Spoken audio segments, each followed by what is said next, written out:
My sweet and lovely viewers, তো কেমন আছো তোমরা সবাই? আশা করি প্রত্যেকে অনেক অনেক ভালো আছো।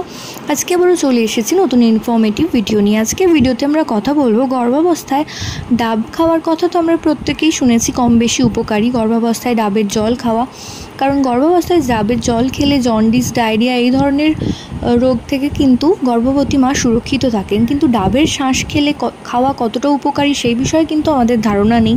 তো এটা কতটা নিরাপদ বা কতটা ক্ষতিকারক সেই বিষয়ে আজকের আলোচনা।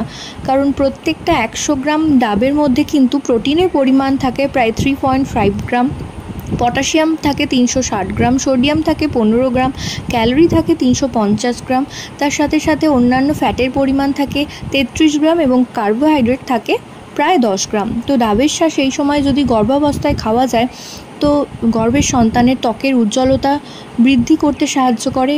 এছাড়াও গর্ভাবস্থায় মহিলাদের শরীরে অনেক পরিমাণে জল জমে, ফলে ওজন বাড়িয়ে দেয়। এই ডাবের শাঁস খাওয়ার মাধ্যমে কিন্তু ওজন নিয়ন্ত্রণ রাখা সম্ভব।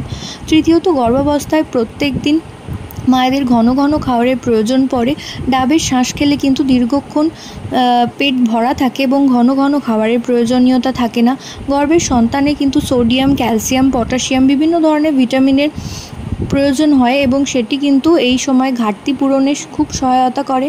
তার সাথে সাথে কিন্তু গর্ভাবস্থায় প্রত্যেকটা মায়েদের হজমের সমস্যা হয়, যেটা হচ্ছে থ্রু আউট প্রেগনেন্সিতে যদি ডাবের শাঁস খাওয়া যায় সেটা কিন্তু হজমের সমস্যা থেকেও গর্ভবতী মাকে হজমের সমস্যা কিন্তু দূর হয় এই সময় ডাবের শাঁস খেলে। এছাড়া ডাবের জলের মতোই ডাবের শাঁসে কিন্তু সমান উপকারী। তো এই সমস্ত বেনিফিট কিন্তু ডাবের শাঁস থেকে পাওয়া যায়। তো আশা করছি ভিডিওটা আপনাদের কাজে আসবে। প্রত্যেকে ভালো থাকুন, সুস্থ থাকুন এই কামনা করে ভিডিও এখানেই শেষ করছি। নমস্কার।